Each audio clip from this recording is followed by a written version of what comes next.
Here we are. We're talking about art today. And art, in all of its forms, whether it's visual art or it's music or it's poetry or it's writing, has the ability to really touch us deeply because it speaks to the human condition, right? It reflects our journey, the way we navigate through this complex world of joy and sorrow and success and loss and love and fear and peace and war and all of it, right? And art also has the ability to help us see healing that we may not have ever seen before. Healing in all of its senses, and can kind of give us a vision of what's possible when we open our heart, of what's possible. And the art on the walls today, courtesy of Teresa Erico. Is she here today? No, she's not here today. Pretty fabulous, right? So for me, inspires, empowers, gives me a sense of, love and the sacredness of love and life. Thank you, Teresa. I think these are available too. We'll take a look later. So art often imitates life. Life also imitates art. And the two of these things came together in a very interesting way for me this week. As some of you know, I was in Los Angeles for the last few days with my family, and we were visiting my daughter, Olivia, who lives there, who was starring in a play that was... she was wonderful, I just have to say. She was fabulous. It was just so good to see her up there again, doing what she is obviously born to do. And so the play is a premiere of this playwright who is getting a lot of attention, and it's called The Beverly Hills Hotel Peace Talks. And it is sort of loosely based on a real story.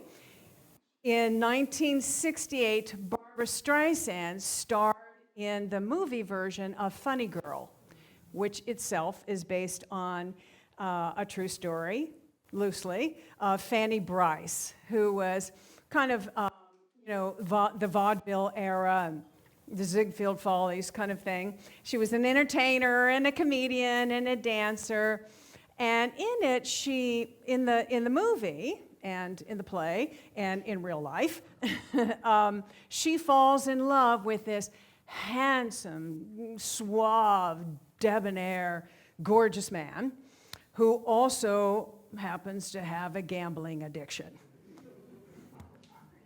And so now the background of this movie is that the Six-Day War had happened between Israel and Egypt. And there were bad feelings, on both sides. So both of those countries refused to allow the movie to be released. It was just like right around the time they were finishing up the production and thinking about releasing. And, releasing internationally is pretty important. And they wanted, obviously, the Jewish audience to embrace it. Barbra Streisand's Jewish. Her co-star, Omar Sharif, is Egyptian. So they were like, oh, no, we don't do that. No. We're mortal enemies. We can't see anything where they get together and fall in love. Even an artistic depiction, even a movie, they just couldn't. That's just so completely unacceptable, right? And so they were protesting this. And the studio then, it was Columbia Pictures, had a good idea to get both sides together and have them talk it through and work it out and maybe listen to each other and see if we can, get this going. And so these sort of a peace talks kind of thing. So the peace talks took place in the Beverly Hills Hotel.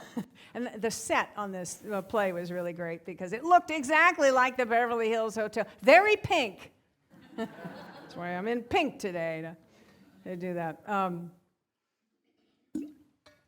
And so my daughter plays the Israeli diplomat in this play. And her co-star is a beautiful Egyptian man who plays the Egyptian diplomat. So the idea is, the two of them come together and work this out. And of course, they come in, as they do in real life, totally in their positions and blaming the other and defending their country's actions and policies and not listening to each other and basically fighting for the first few days. And then gradually, they begin to listen to each other, to hear each other. They begin to soften. And they have a really great idea. The studio gives them a copy of the script of Funny Girl. And they're moved by the humor. It's a very funny movie. By the pathos, by the love story, and the heartbreak. These are all human emotions that we all feel, that we all have in common. And at the end of the play, spoiler alert, they fall in love, right? Just kind of mirroring the movie where Streisand and Omar Sharif fall in love in the movie and apparently in real life. According to her autobiography, they had quite the affair.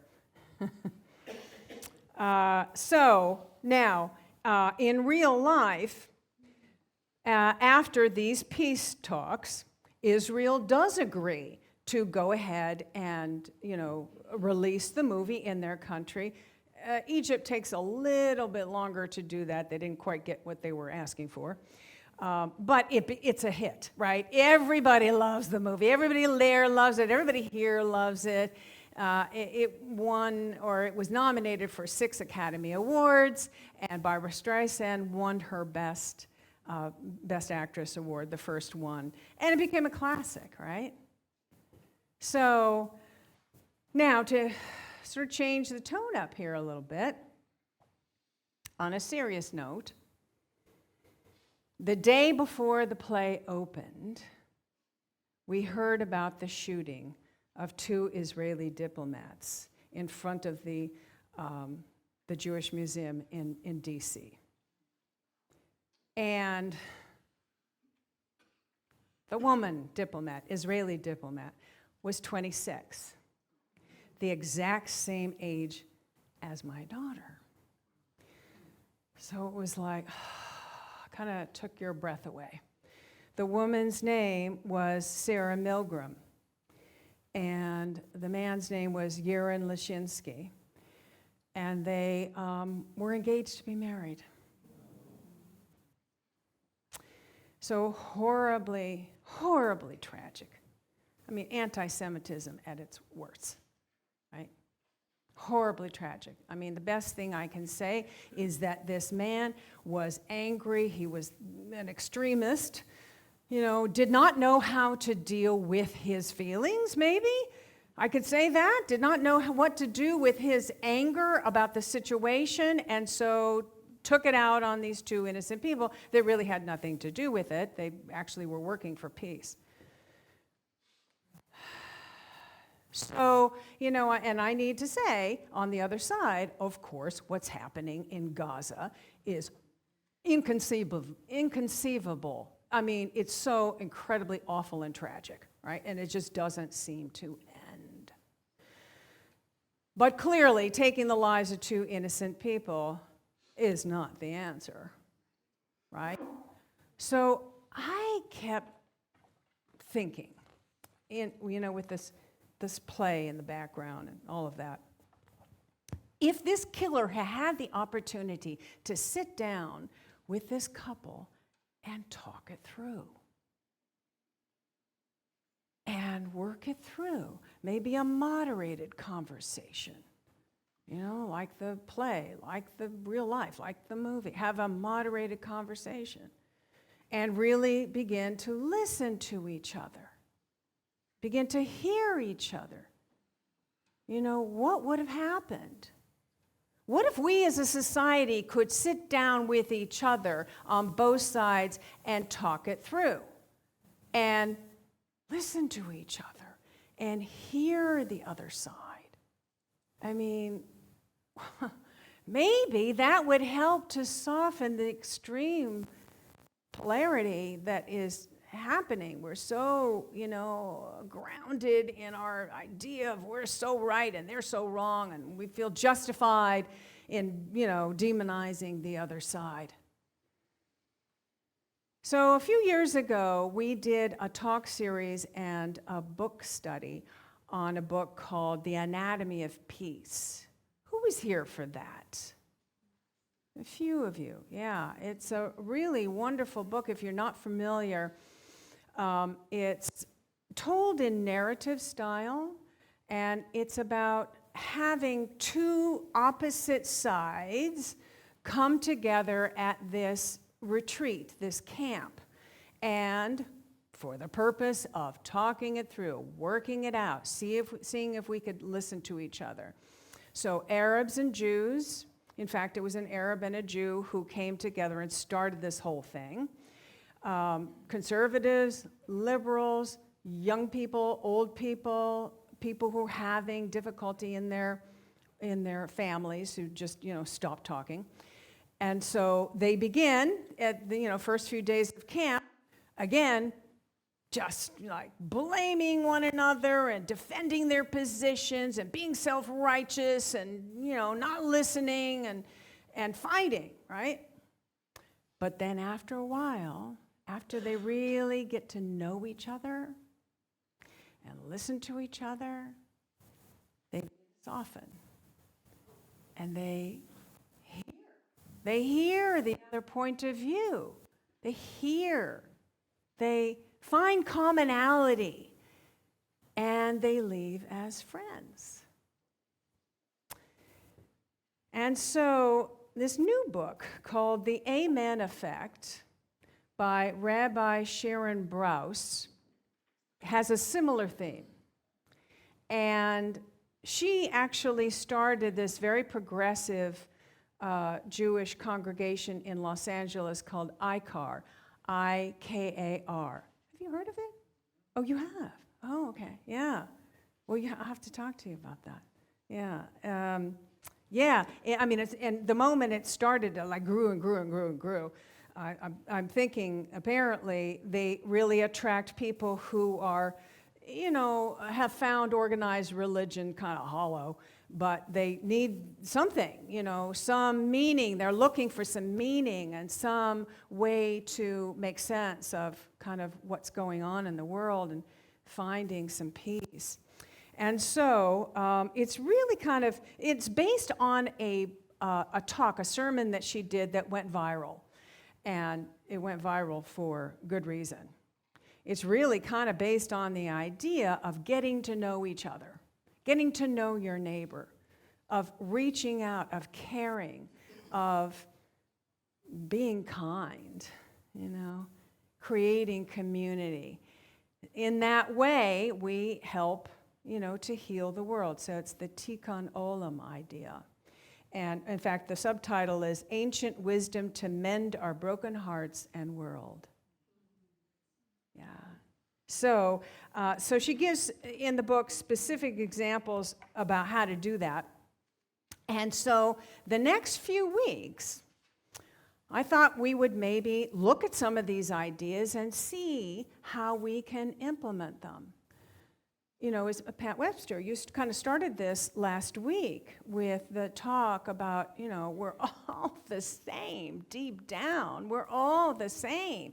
And to have respect and for the other side, for everybody to express some kindness just goes a long way to creating peace and inner happiness, right?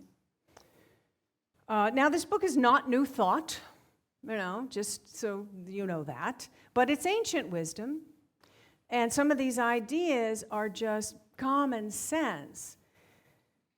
But we forget.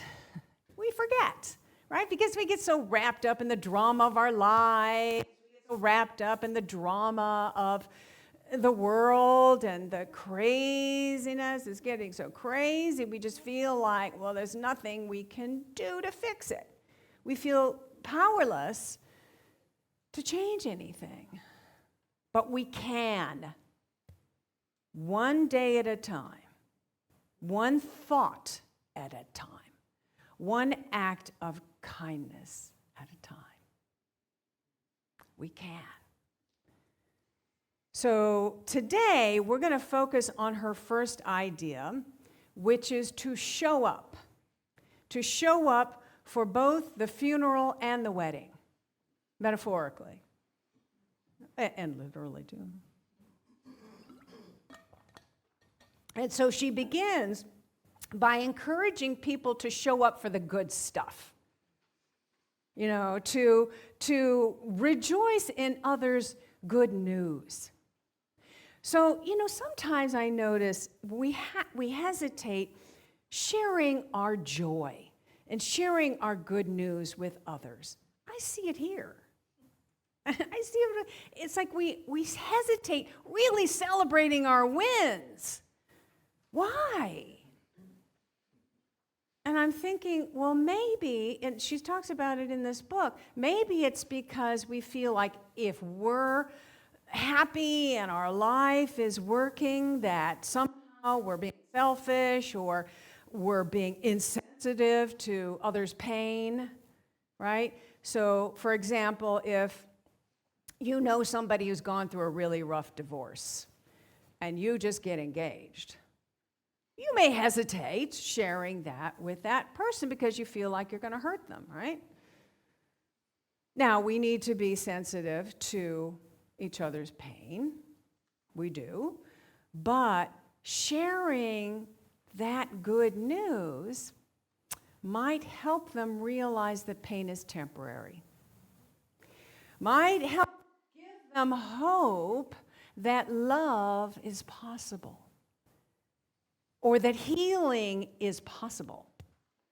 Or that success is possible. And that all of the good is right here waiting for us. Might help to affirm that if we share it. We can truly be inspired by others' dreams, and their good news. Absolutely, it lifts our vibration. And actually, when people share their success or their joy, it can feel like it's happening to us, literally. This is like proven, like chemically in your brain, the neurons that fire in your brain when you're listening to it are the same neurons that are firing in the person who is actually experiencing it. It's called mirror neurons. So we're actually sharing our joy with others. Now, why would we hesitate to do that? Let's share our joy with others. And actually, we have an innate biological need to share our joy with others, to share our good news with others, because it somehow makes the experience real when we share it with someone else. It's one thing to look at a sunset, but it becomes an experience when you share it with someone else.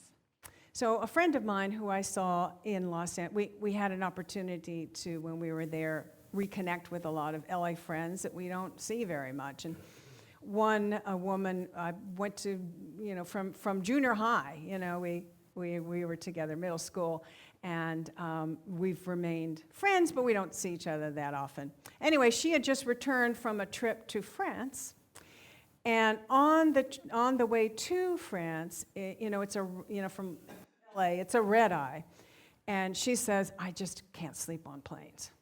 And I'm like, oof, that must be tough for you that first day if you can't sleep on that. And she said, well, actually, this time it was a blessing because I heard the captain make an announcement that if you're sitting on the left side, you might want to open the shade right now and look outside.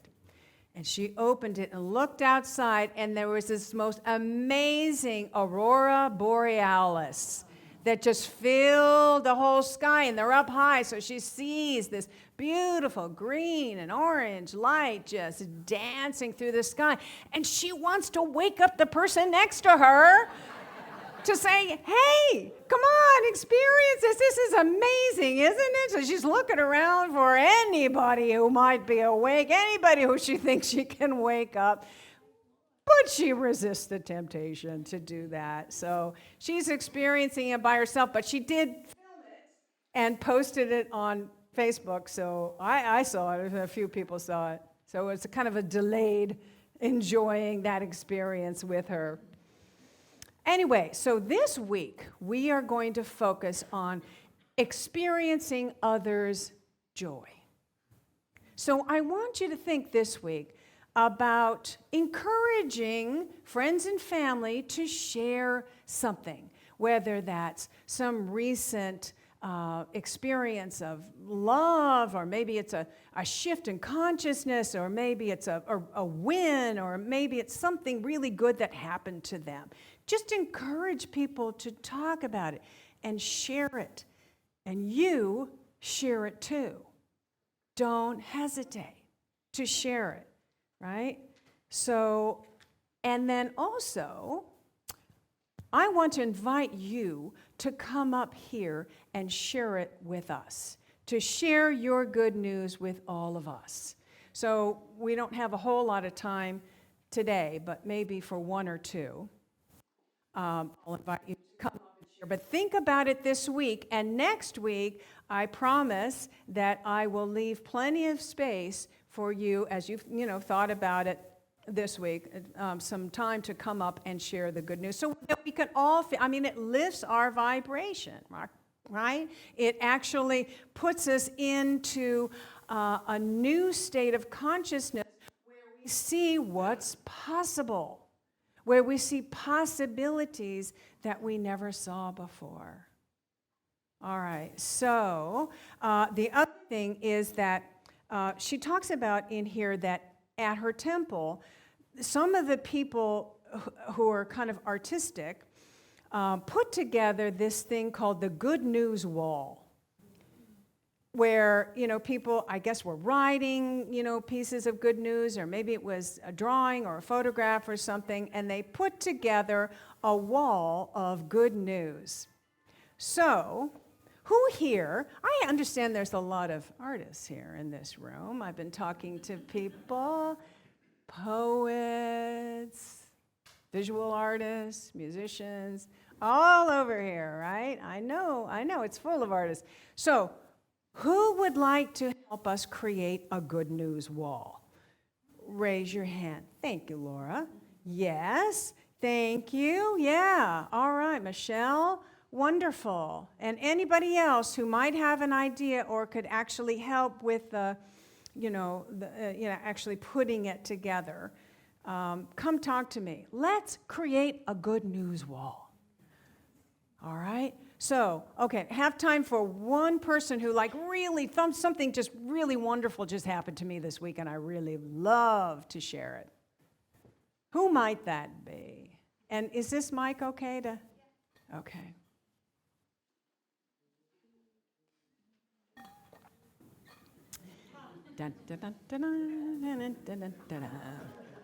Oh, Irina. Okay, here we go.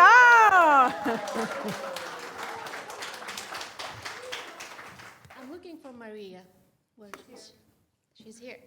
So, someone very special to our community, very, very special as Maria, starting something very new in a couple of days that she was maybe going towards all her life. And this is Camp Joy, which is going to run in France in a couple of days. And the three of us going to support her and going to be there with her.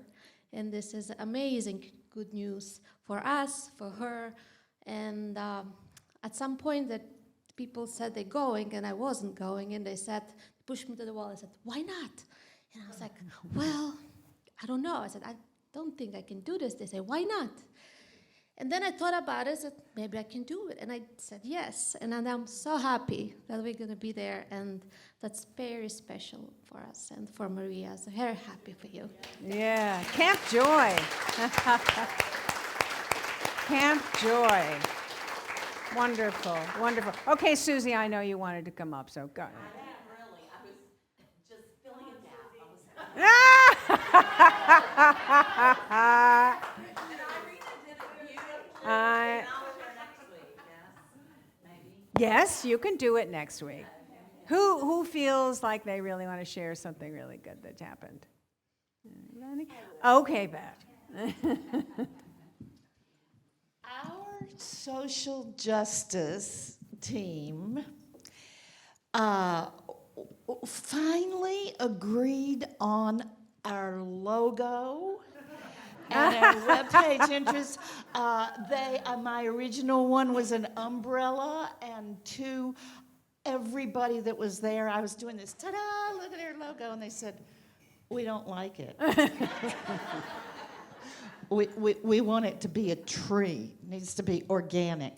And it was really hard for me, but when you're a leader, you got to listen to everybody, And we have just developed as a team, and our webpage is about to go out, and an announcement that we're launching. This is going out to every church in the U.S. and Canada, every Unity. So we finally have this beautiful logo and webpage front page entry, with Karen Drucker saying that we can use her music for free. Wow, because she that's thinks amazing. it's a great thing.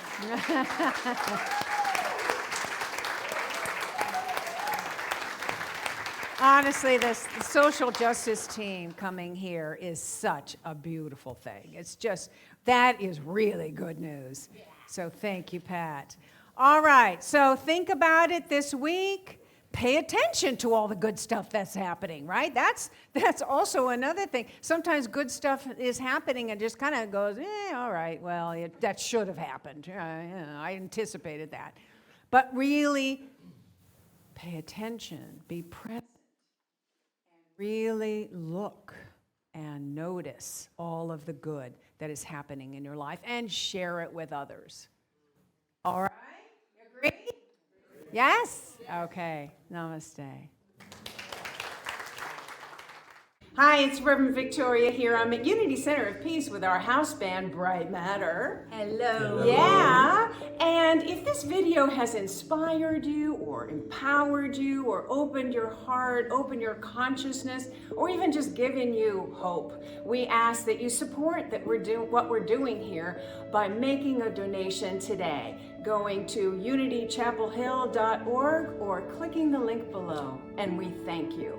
Thank Thank you.